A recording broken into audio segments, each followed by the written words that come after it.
Stižete u zračnu luku 2026. godine. Propuštate prtljagu kroz skener i odjednom vas okružuju 3 policajca. Ne razumijete što se događa, ali razlog je u vašoj ručnoj torbi. Zrakoplovni propisi su stroži nego ikad, a predmeti koji izgledaju kao igračke ili jednostavni zdravstveni pribor mogu vas koštati $1000 kazni ili čak slobode. Ostanite s nama, jer danas otkrivamo 10 predmeta koje nikada ne biste trebali pakirati u torbu ako želite mirno putovati 2026. godine. Počet ćemo s najiznenađujućim predmetom koji je ovog mjeseca uzrokovao uhićenja. Broj 10. Šifrirani komunikacijski uređaji bez prethodne registracije. Ove godine porast digitalne špijunaže i krađe podataka popularizirao je ultrakriptirane telefone i osobne satelitske komunikatore. Međutim, više od 80 zemalja klasificiralo je ovu tehnologiju kao ograničenu ili vojne klase prema zakonima o nacionalnoj sigurnosti. Nošenje uređaja s nerevidiranim operativnim sustavima ili koji koriste radiofrekvencije dugog dometa bez međunarodne licence rezultirat će uklanjanjem s linije. Neprijavljivanje istih zakonski se smatra pokušajem špijunaže ili nezakonite suradnje. Granične kontrole su stroge. Nošenje uređaja s neovlaštenom enkripcijom može rezultirati kaznama većim od $5000. Oduzimanjem opreme, pa čak i preventivnim pritvorom na odredištima s visokom sigurnošću. Mnogi putnici brkaju osobnu privatnost s međunarodnim pravom. Prije nego što spakirate uređaj koji je obećavao da će biti nevidljiv na internetu, provjerite imate li dozvolu za privremeni uvoz. Inače biste ove godine mogli završiti s policijskim dosijom zbog jednostavne logističke pogreške. Tehnologija napreduje, ali nadzor u 2026. napreduje dvostruko brže. Broj 9. Začini i sjemenke bez fitosanitarne tretmane. Bioterorizam i zaštita okoliša doveli su do strožih carinskih kontrola. Prenošenje necertificiranog egzotičnog sjemena ili začina može se smatrati nacionalnom prijetnjom, jer mogu biti vektori invazivnih štetnika. Trenutni skeneri otkrivaju mikroskopske organske čestice. Ulazak u zemlju sa sjemenkama bez međunarodnog fitosanitarnog pečata ili začinima bez certifikata za ozračivanje, sušenje rezultira automatskim kaznama na koje se ne može žaliti. Nošenje sirovih organskih proizvoda bez valjanog certifikata, poput zrna kave ili sušenih čilija sa živim sjemenkama, može rezultirati kaznama do $3000, pa čak i uhićenjem zbog optužbi za unošenje nekontroliranih bioloških agensa. To bi moglo trajno utjecati na vaš imigracijski dosje. Bitno je da sve što prevozite bude propisno označeno od strane priznate tvrtke. Nikada ne prihvaćajte besplatne sjemenke od stranaca. Broj 8. Neoznačene litijeve baterije visokog kapaciteta. Novi propisi zrakoplovnih kompanija nameću stroža pravila za vanjske baterije i power bankove. Ako vaša baterija prelazi 160 Wh ili nema čitljivu oznaku, bit će oduzeta i podnesen je službeni izvještaj, jer se smatra lako zapaljivim materijalom. Rizik od požara zbog pregrijavanja je prioritet. Ako službenici utvrde da je vaša baterija natečena, udubljena ili generičke marke bez specifikacije kapaciteta, aktivirat će se sigurnosni protokol s kaznama do $2500.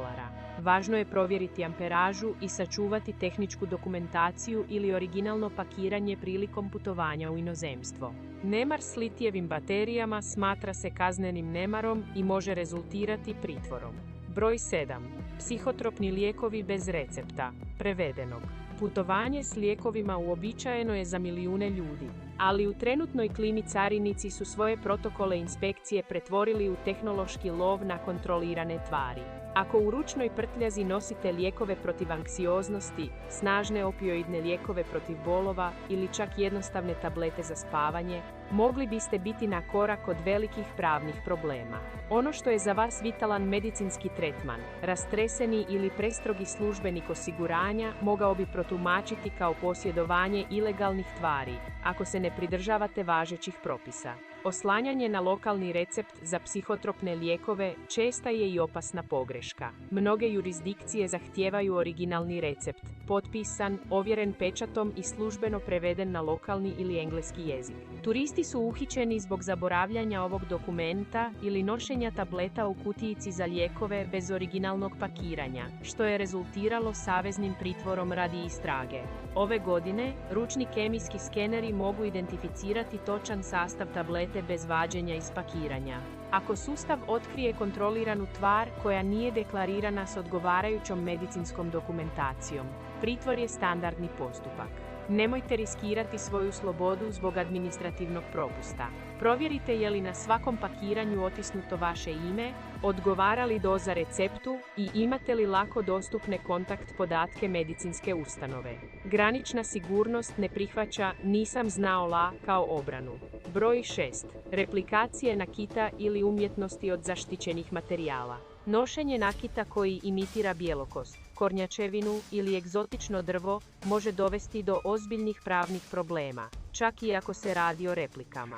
Skeneri ne razlikuju uvijek imitaciju od pravog organskog materijala. U slučaju ikakve sumnje, policajci će pritvoriti osobu koja ga nosi. Ako je materijal autentičan i potječe od zaštićene vrste, kazne mogu doseći i do 5 godina zatvora i novčane kazne veće od $50.000, budući da je trgovina divljim životinjama strogo kažnjavan zločin u današnjim događajima, bez razlike između trgovca ljudima i turista. Kad god putujete s dodacima koji imitiraju egzotične materijale, obavezno ponesite potvrdu o autentičnosti ili račun o kupnji na kojem je jasno navedeno od čega je predmet izrađen. Ne dopustite da vam modni dodatak zauvijek uništi kriminalni dosje. U modernim običajima, pretpostavka nevinosti praktički ne postoji kada je u pitanju zaštita globalne bioraznolikosti. Ovo postaje sve ozbiljnije. Sljedeća stvar je alat koji se čini potpuno bezopasnim, ali se prema protokolima leta smatra izravnom prijetnjom. Broj 5.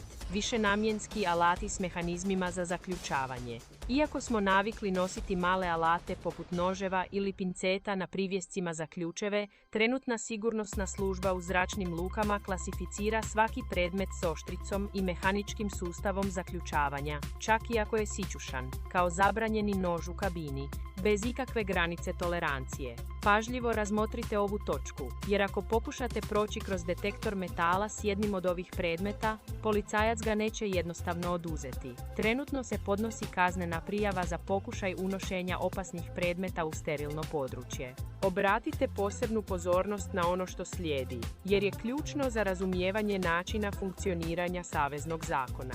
Izgovor da ste zaboravili izvaditi ga iz džepa neće biti prihvaćen. Umjesto glatkog putovanja, mogli biste se suočiti s ozbiljnim ispitivanjem i kaznom koja će vam potpuno uništiti proračun. Ako trebate nositi alat, jedini legalan način je da ga prijavite u ručnoj prtljazi. Inače je rizik od zadržavanja stalna stvarnost na svakom terminalu. Jednostavan propust s džepnim alatom može vas u nekoliko sekundi učiniti sigurnosnim sumnjivcem. Ostanite usredotočeni, jer ulazimo na područje 4 stavki koje trenutno uzrokuju najviše uhićenja zbog tehnološkog neznanja. Broj 4. Dronovi s tehnologijom prijenosa na daleke domete. Ako ste kreator sadržaja, obratite posebnu pozornost na specifikacije svoje opreme. Rekreacijski dronovi su uobičajeni, ali oni s neovlaštenim radiofrekvencijama ili tehnologijom prijenosa na velike udaljenosti osnova su za oduzimanje i trenutno uhićenje. Mnoge su države proglasile zone potpunog isključenja iz razloga nacionalne sigurnosti, a upravljanje zrakoplovom bez dozvola za privremeni uvoz tumači se kao pokušaj industrijske ili vojne špijunaže. Ne ignorirajte ovu činjenicu, jer je povrat oduzete opreme praktički nemoguć, a financijske kazne mogu biti 10 puta veće od vrijednosti uređaja. Vlasti danas provjeravaju ne samo veličinu, već i sposobnost drona da ometa službene komunikacijske sustave. Uvijek provjerite propise zemlje odredišta i nabavite potrebne dozvole. Rekreacijski let može se pretvoriti u pravnu noćnu moru, ako se vaša tehnologija smatra neovlaštenim alatom za nadzor. Broj 3. Neprijavljena gotovina u fizičkim kriptovalutama. Danas postoje hardverski novčanici koji izgledaju kao jednostavni USB pogoni. Međutim, carinici već imaju uređaje koji detektiraju te komponente i mogu zahtijevati da prijavite vrijednost koju nosite. Ako u jednom od ovih fizičkih novčanika nosite ekvivalent od više od $10.000 u digitalnoj imovini i ne prijavite to prilikom ulaska ili izlaska iz zemlje, prema međunarodnom pravu činite pranje novca. Obratite pozornost na ovo, jer kazna uključuje potpuni gubitak vaših sredstava i otvoreni kazneni postupak. Financijska transparentnost je zlatno pravilo u 2026. Nemojte riskirati gubitak ušteđevine pokušavajući biti diskretni. Tehnologija granične kontrole je daleko naprednija nego što mislite. Broj 2 je nešto što biste mogli nositi za samoobranu, ali to je kobna greška zbog koje ćete odmah završiti u policijskoj postaji. Broj 2. Prikriveni uređaji s elektrošokovima ili paprom. Industrija osobne sigurnosti stvorila je svjetiljke koje su zapravo taseri ili ruževe za usne koji ispuštaju papar sprej. Nošenje jedne od ovih u torbici brz je put do zatvora na aerodromu. Nije važno imate li dozvolu za njihovo nošenje u svom gradu. Na saveznoj i zračnoj razini to se smatra vrlo opasnim predmetima i zabranjenim oružjem.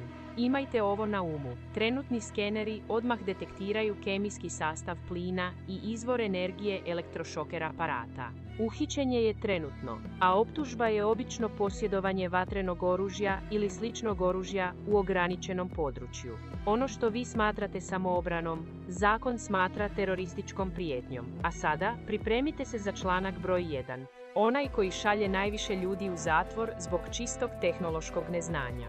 Broj 1. Lažna ili izmijenjena digitalna zdravstvena dokumentacija. U današnjem svijetu, digitalni identitet je svet, a njegova manipulacija se strogo kažnjava.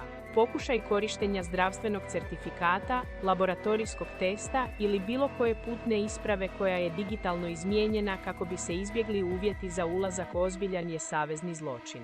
Sustavi provjere globalno su povezani putem blockchaina, što znači da će se sve nedosljednosti označiti na monitorima u roku od nekoliko milisekundi.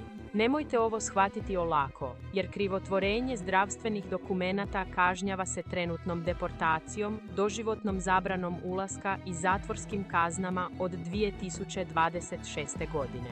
Imigracijski agenti više ne samo da pregledavaju papire, skeniraju jedinstvene kodove koji u stvarnom vremenu provjeravaju izvornu bazu podataka. Iskrenost je jedino što će vas spasiti od pritvora na stranom terminalu. Mala izmjena PDF datoteke može uništiti vašu budućnost u tren oka. Putovanje 2026. godine je prekrasno iskustvo ako poznajete pravila i poštujete propise. Uvijek zapamtite da 2 put provjerite svoju prtljagu i provjerite lokalne zakone svog odredišta, kako bi vaša putovanja bila ispunjena samo lijepim uspomenama, a ne pravnim problemima. Nadamo se da će vam ove informacije biti korisne za vaše nadolazeće letove. Ako su vam ove informacije bile korisne, možete nas jednostavno podržati pretplatom i ostavljanjem povratnih informacija u komentarima. Vidimo se u sljedećem videu.